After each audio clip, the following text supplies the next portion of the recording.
porque, como hemos dicho, Félix Zubiaga es un muy prolífico autor. Ha escrito, no sé exactamente, pero unos 26 libros, creo yo. En todos los libros la base es, diría que la misma, y es de lo que yo voy a hablar, de lo básico, de su fundamento. Luego en cada uno de los libros pues toca aspectos relacionados, diferentes, pero bueno. Bueno, Félix, ¿qué os voy a decir? Es como tantos otros que se han dedicado, y en su caso se sigue dedicando, porque todavía sigue sacando libros, a la lingüística desde un punto de vista vasco. Es un gran desconocido. Desconocido sobre todo porque cuando ha construido su teorización, pues no ha comulgado con las directrices que marcan las bases de la actual lingüística. Y claro, pues eso tiene consecuencias. Como queda claro con tantos y tantos otros filólogos vascos, cuando eso no se cumple, te relegan al ostracismo, al olvido, ni te mentan, es que no existes. Félix, a mi entender, ha dado de lleno, cuando ha planteado la cuestión de que la lengua es algo extraordinario en el ser humano, y sobre todo en el ser humano primitivo. Aquel ser se dio cuenta de que el instrumento que tenía en sus manos era algo importantísimo, algo que superaba todo lo que había tenido hasta entonces.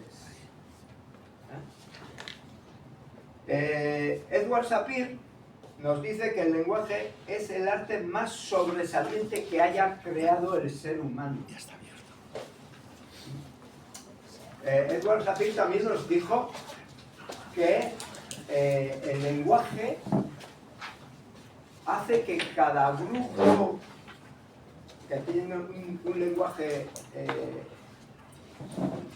distinto, cada grupo también tiene una mentalidad distinta, es decir, que el lenguaje y la mentalidad van de la mano, digamos.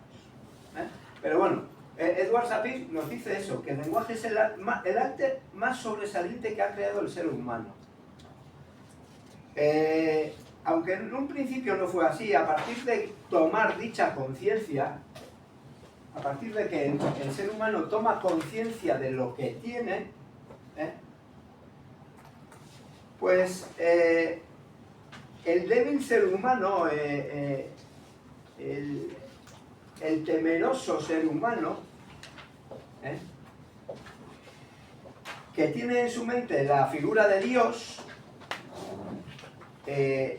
decide utilizar ese arte que le ha surgido o que ha creado para comunicarse con aquel, con Dios, con su Dios.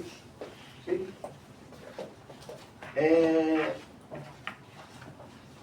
Müller, otro lingüista, nos dice que el estudio de las religiones del mundo no es más que el estudio de las diversas lenguas que emplearon los hombres para hablar con sus creadores en las diversas épocas de la historia. Félix nos habla de la alegoría platoniana del mito de la caverna y nos dice que este nos invita a salir del antro para contemplar las cosas a la luz directa del sol, ya que en la oscura pizarra de la caverna las palabras solo tienen una dimensión plana, significado, significante.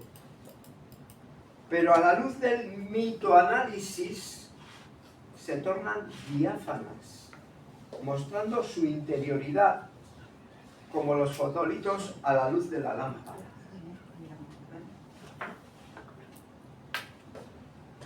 Visto así, Félix ve en el lenguaje humano un cariz importantísimo en la comunicación de este con los dioses.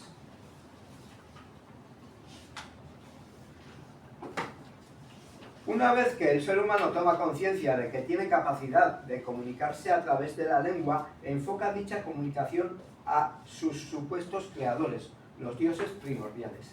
La lengua, desde los primeros rudimentos, comienza a desarrollarse como herramienta comunicativa con los dioses, y a partir de este momento, la clave será complacer a aquellos.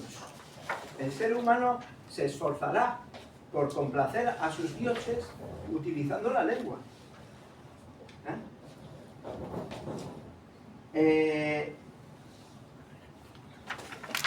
Y utilizará la lengua para pedirles,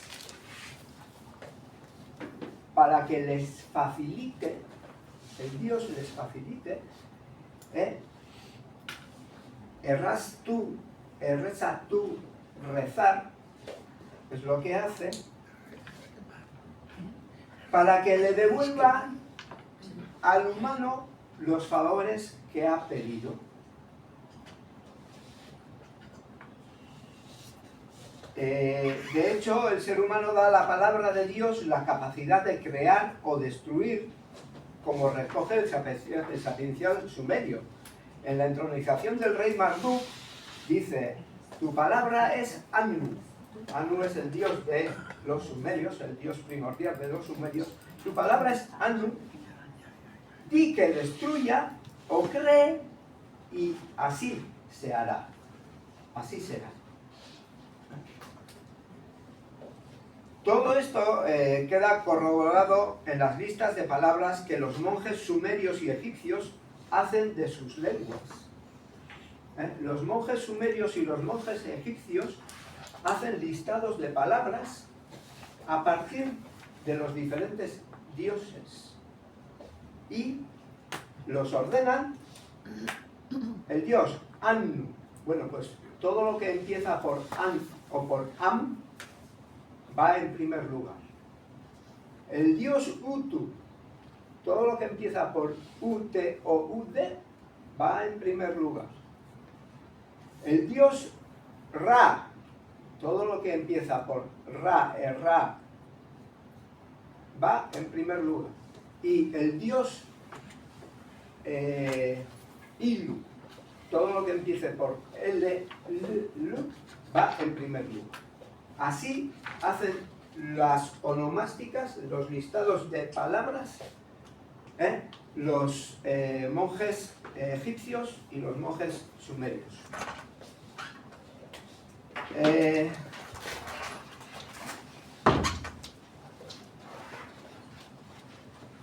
Nos dice Félix que a la hora de aclarar la interioridad de las palabras tiene muchísima importancia analizarlas a la luz de los mitos de cada sapiencial. Cuando hablamos de sapienciales estamos hablando de las culturas que han dejado escrito su realidad. Lo han dejado escrito. Cuando la toponimia de los montes, lugares sagrados,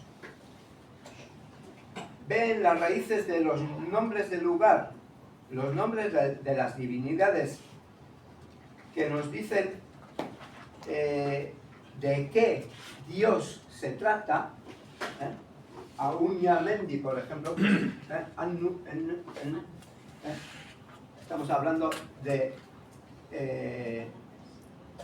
Dios Anu, él lo pone así, Félix lo pone así, o Otamendi, pues ya estamos hablando del Utu, del Dios Utu, o el Ormendi, estamos hablando de Ilu, o Arramendi, estamos hablando de Ra.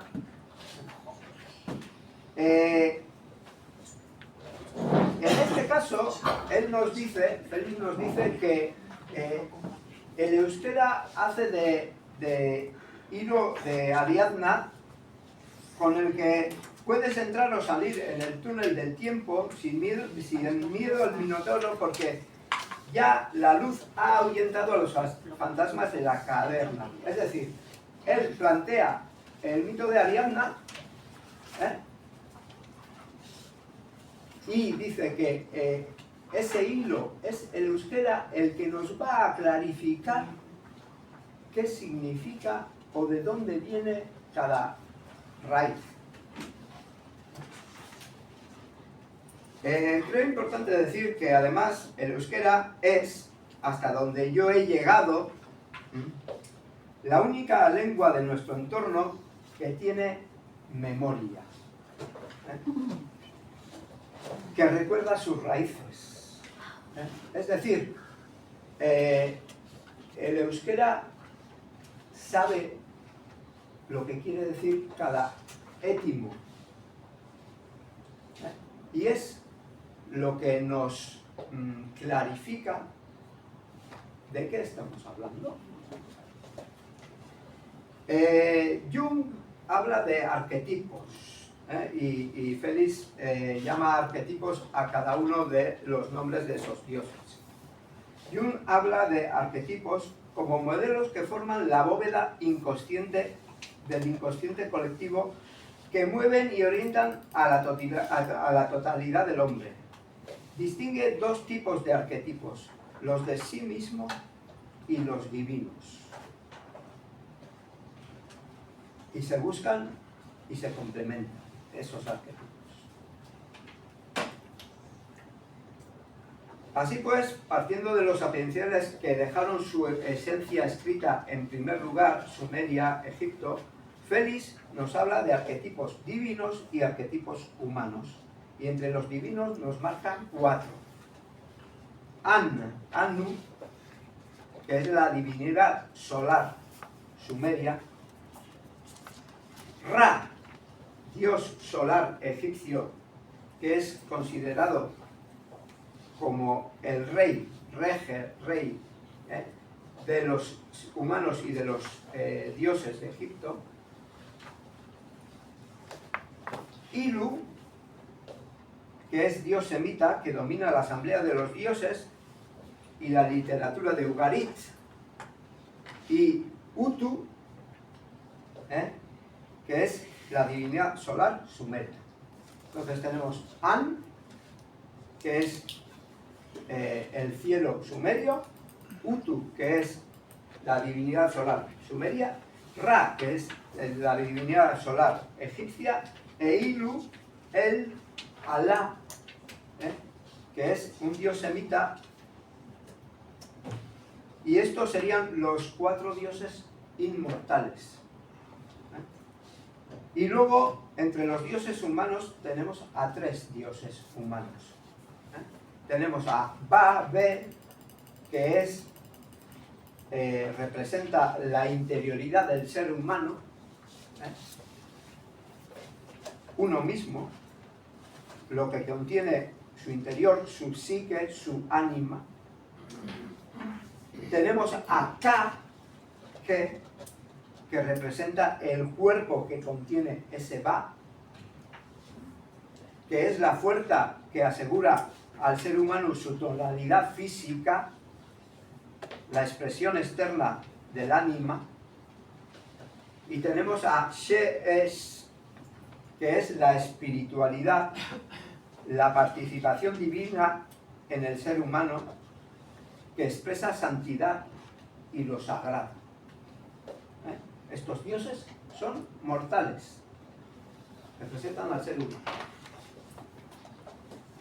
En sus diferentes libros, aquí he traído unos cuantos, este sería el primero que sacó, y es su tesis doctoral, Vascuence y mitoanálisis, y este sería el segundo, y es el mismo escrito en euskera, digamos, euskeraren ereduak, los modelos del euskera. Y bueno, pues ya os digo, hay otros 20 y tantos por ahí.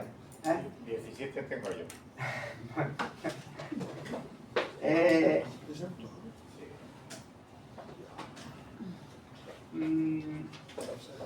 En sus diferentes libros analiza cada uno de los dioses en profundidad. Analiza la familia de cada dios. Analiza la toponimia dedicada a cada uno de ellos. Analiza la actitud y la pasión de cada cual. Analiza cómo se denomina el espacio y el tiempo a partir de cada uno de los arquetipos. El simbolismo y el rito que la acompañan.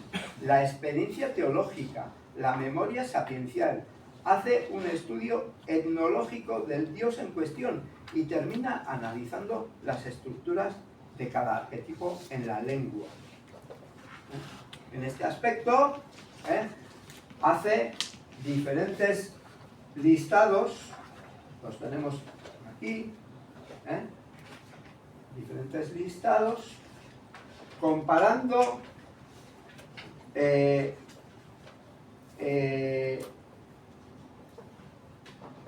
por ejemplo, comparando palabras sinónimas del dios An y del dios Utu, o del dios An y del dios Ra, o del dios Utu y del dios Ra, o de Ilu y de An. O sea, hace un trabajo, al detalle. También analiza prefijos y sufijos de cada arquetipo, en la toponimia y en la gramática. Bueno, pues el trabajo, ya os lo digo, es extensísimo y ir al detalle sería un suicidio, porque necesitaríamos los 3 días de la jornada y alguno más para entrar en profundidad a lo que nos dice Félix.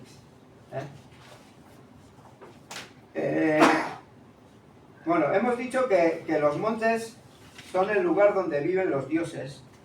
La montaña era el santuario natural por el que se accedía a la presencia de Dios. El monte es la atalaya natural de la creación divina, apta para distinguir lo minúsculo de la criatura humana y la grandeza del Creador. Por lo que los montes eran lugares de culto. Han sido hasta hace nada lugares de culto. El horizonte está recortado por las montañas y allí donde no existían los seres humanos han hecho esfuerzos para crearlas. Las diferentes edificaciones de Sumeria y de Egipto, las pirámides, son un esfuerzo por crear montañas.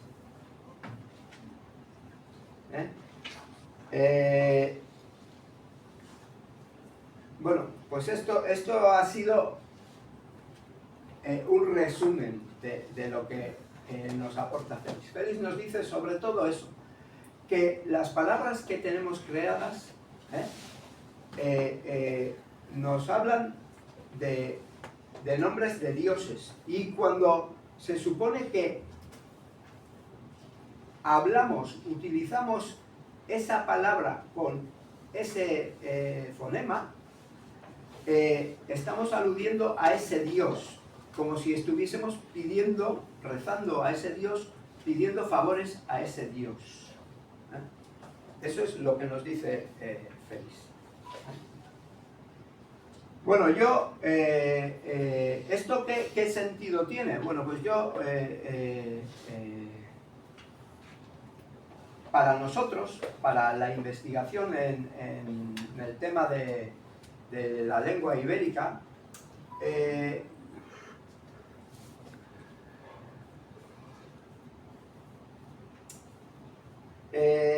veo básico que sepamos cómo funciona la lengua en ciertos aspectos.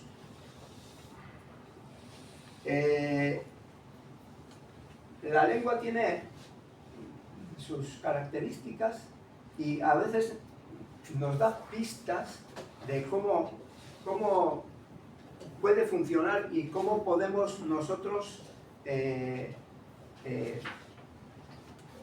buscar y observar lo que nos está diciendo esa lengua. He hecho aquí 3 apuntes, hay más, pero 3 apuntes importantes de cómo puede funcionar una lengua y qué pistas podríamos buscar nosotros en las palabras íberas para intentar averiguar algo más sobre ellas. Una de ellas es la analogía.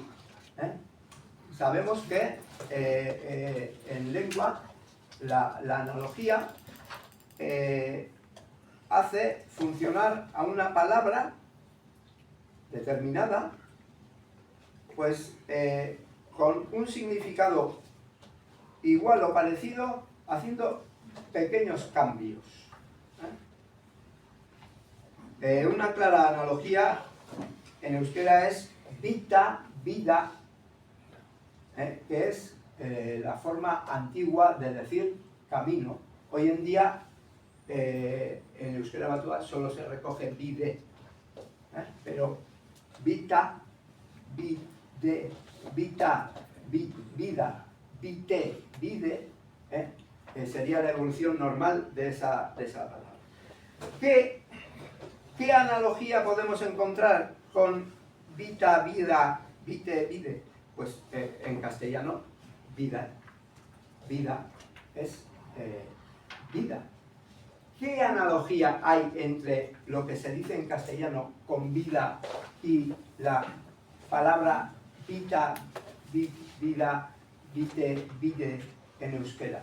Pues que la vida castellana, palabra castellana, hace referencia al camino que hacemos desde que nacemos hasta que nos morimos. Es una clara analogía. ¿Sí?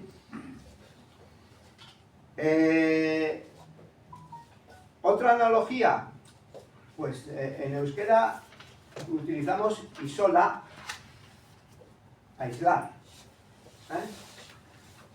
Isola,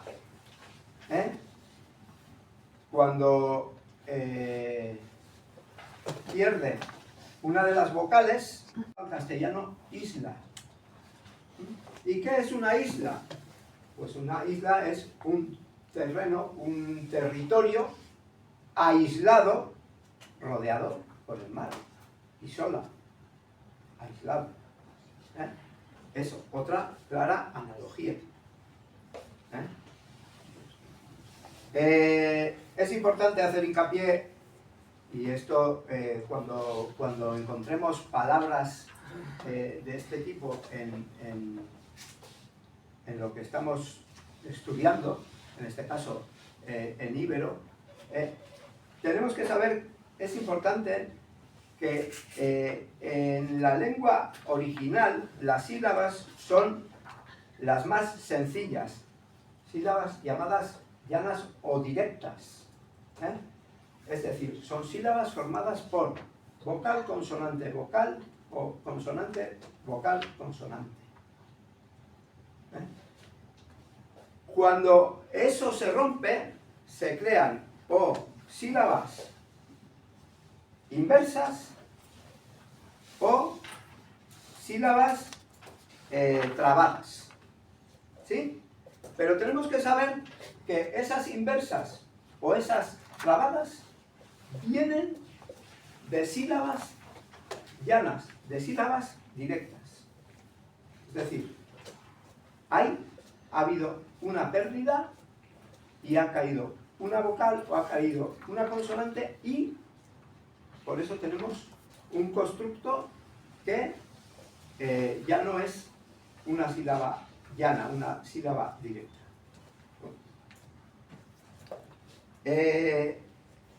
Y tenemos que saber que esa palabra que tiene esa sílaba trabada, por ejemplo, antes se decía sin la trabada.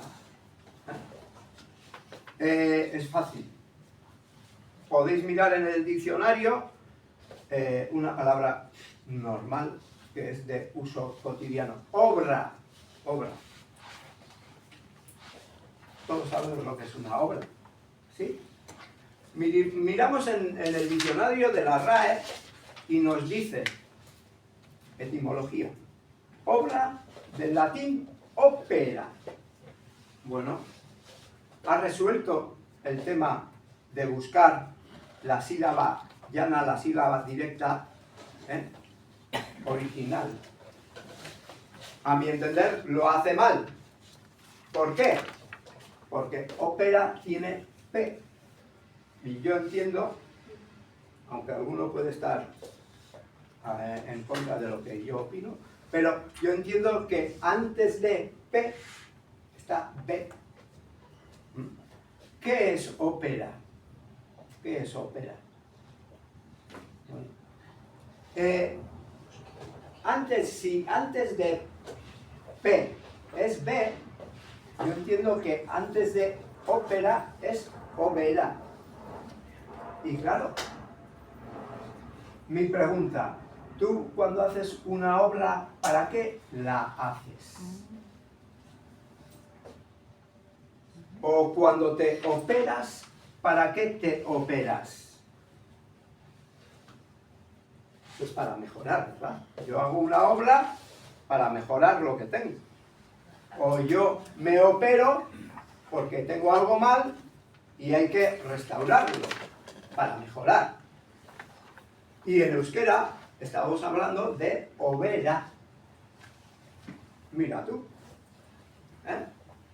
¿qué pista nos está dando? Por eso os digo que es importante buscar que ante esa trabada o ante esa inversa, el anterior tenía que ser una sílaba llana, una sílaba directa. Es importante. Segundo aspecto, la analogía. Segundo aspecto, la metátesis.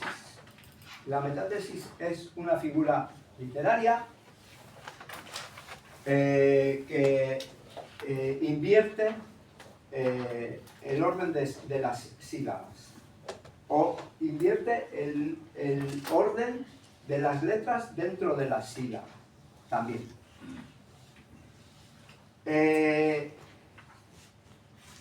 Un ejemplo, bueno, además ocurre tanto en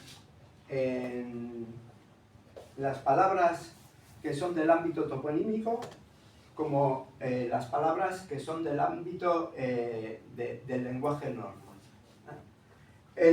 Tenemos un topónimo, Ordicia, Ordicia, Ciordia. ¿Qué pasa? Bueno, pues que en este caso Ordicia, dices, ¿de dónde vendrá esta palabra? ¿Por qué? Pero su metátesis, Ciordia, tiene una explicación relativamente fácil. Cior o cigor es una planta, la espadaña, que parece pues, como un latiguillo, como un fleje, de ahí el nombre en euskera, cigor. Cigor, en euskera, en la lengua normal, digamos, no botánica, significa castigo o también significa látigo. Y cigor, en el lenguaje botánico, significa espadaña. Cuando digo cigordia o ciordia, estoy diciendo cior, cigor, espadaña, di, conjunto de, y a, el artículo. O sea, estamos hablando de un lugar donde hay mucha espadaña. Pero, si voy a Ordicia, no puedo encontrar ese sigor. ¿Por qué? Porque la metátesis ha cambiado el orden de las sílabas y ya no tengo ese constructo, sigor. Ahora tengo ordi, or, de gor, sigor, la terminación, y sia, lo que era el comienzo de sí. Entonces, ¿qué pista me está dando? Pues que seguramente ordicia sea la metátesis de ciordia, y estemos hablando de el mismo conjunto de plantas que había tanto en un lugar como en el otro. ¿Esto por qué ocurre? ¿Por qué ocurre esto? Bueno, pues es muy fácil de decirlo. En alguna otra ponencia también se ha hablado así. Y lo que vemos es que cuando nombramos sitios, muchas veces lo que hay en esos sitios es la misma planta o es la misma estructura, y entonces tendríamos que utilizar la misma palabra tanto ahí como aquí. Allí sigordia y aquí también sigordia, pero tengo la opción de modificar la palabra y decir allí sigordia, pero aquí ordicia. Y entonces ampliamos la opción de nombrar los sitios con nombres diferentes.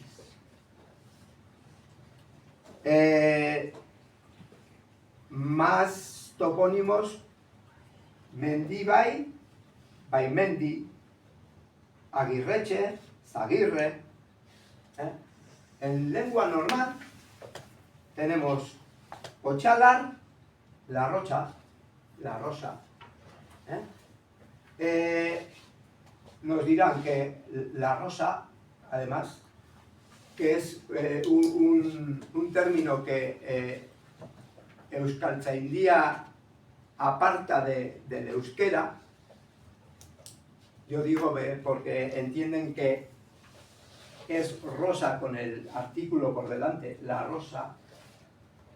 El Euskaltzaindia lo aparta y dice que en euskera es arrosa. Bueno, yo en los últimos años, ya más de 15 años, llevo yendo a la zona de Nafarroa, Navarra, a Basaburúa, zona de Basaburúa, queda cerca de Ulzama, y allí, por lo menos allí, llaman a lo que llamamos nosotros Arcacarachá, y lo que está recogido en Euskaltzaindia como Arcacarachá, es decir, la rosa canina o el escaramujo, llamamos nosotros Arcacarachá. En Basaburúa lo llaman la rocha, no, lo llaman Ochalar, Ochalar.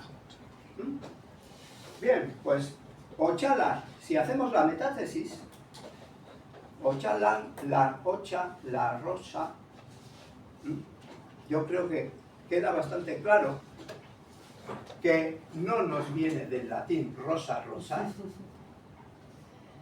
Creo que nos viene del euskera Ochalar, la rosa. Y, de nuevo, ¿qué tenemos entre manos? Pues una pista para indagar esa palabra que tenemos delante, para ver si es o no es causa de metátesis. Bien, y para terminar,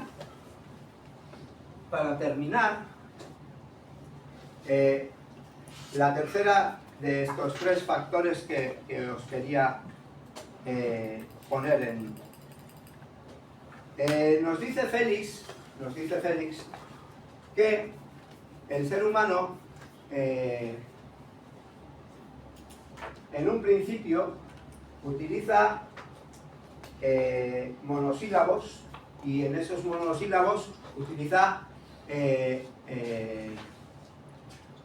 los arquetipos divinos en un principio, ¿sí? Cuando esa palabra toma más de una sílaba, le puede añadir o dos sílabas divinas, dos sílabas de arquetipos divinos, o la primera arquetipo divino y la segunda arquetipo humano. Eso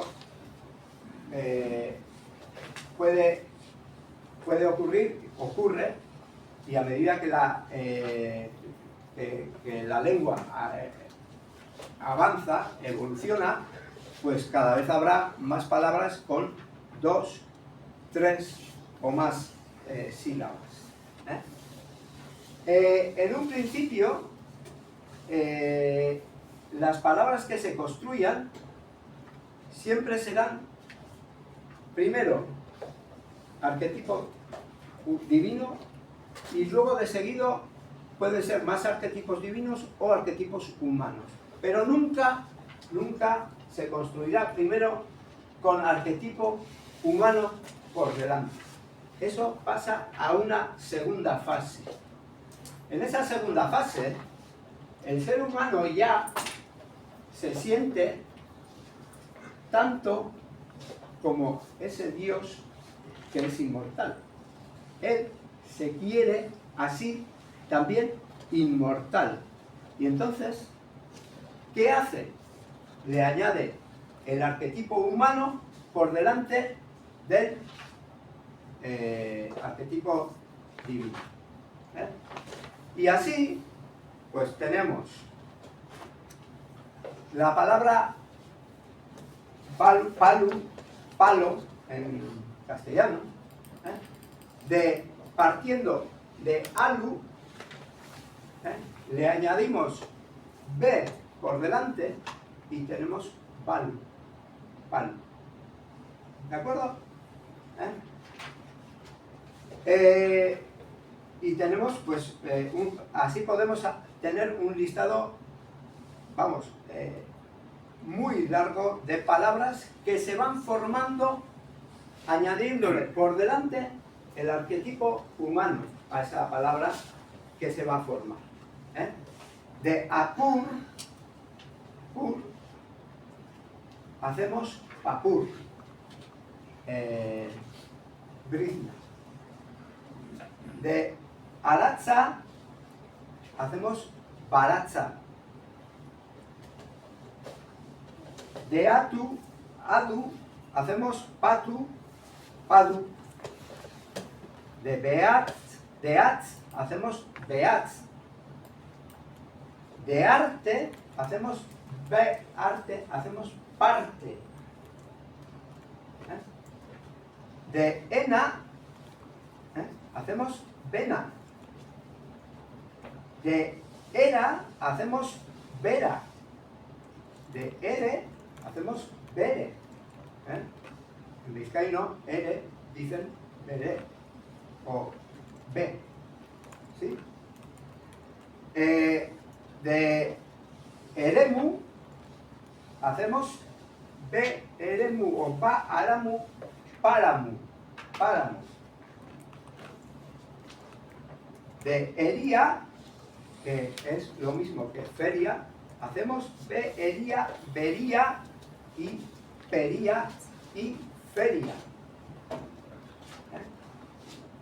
De erna, hacemos be erna, perna, y hacemos perna, pierna. De esi, educar, esi, hacemos besi, besatu, avezar. Educar o domar. De iku, palabra viva en euskera, hoy en día todavía, hacemos B-I-Q, bicu. Y de bicu pasamos a picu, y de picu pasamos a ficus, y pasamos a figo, higo. Nos dirán, no, bicu, picu, eso viene del latín, ficus. Va a ser que no.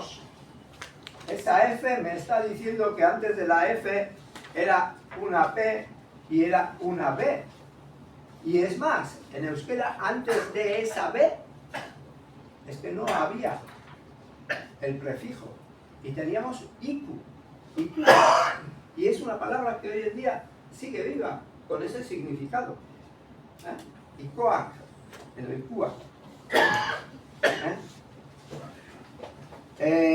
Bueno, el listado, no sé si lo tenéis ahí, es pues, un listado así bastante grande. A veces ocurre que la palabra pierde la consonante divina y se modifica directamente a la consonante humana. Y ayer salió en la ponencia de Inisituak, salió Titi y Kiki. Bien, pues Titi y Kiki yo entendí que tenían un significado, si no igual, bastante parecido. Cosa pequeñita, como grano, como pezón, grano, motita. Entonces tenemos Titi y Kiki, que pueden ser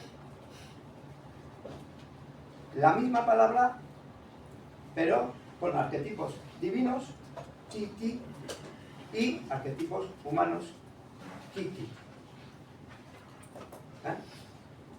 ¿Lo entiendo? Así. ¿Para qué nos puede servir esto? Pues para cuando encontremos X palabra en íbero, nos hagamos la reflexión de pensar si empieza por arquetipo humano, si empieza por arquetipo divino, si puede ser que exista la misma palabra sin ese arquetipo humano al principio, o con ese arquetipo humano, en vez de ser humano, arquetipo divino, y haya cambiado.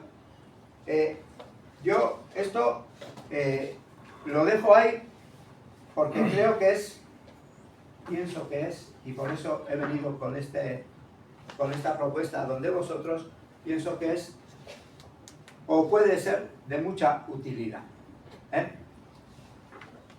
Bueno, pues hasta aquí lo que os quería exponer. Ya os digo, Félix Zubiaga no solo es esto. Félix Zubiaga es mucha literatura, mucha sabiduría, mucho trabajo. No podía ponerlo todo sobre la mesa y me he remitido a esto. O sea que, sin más.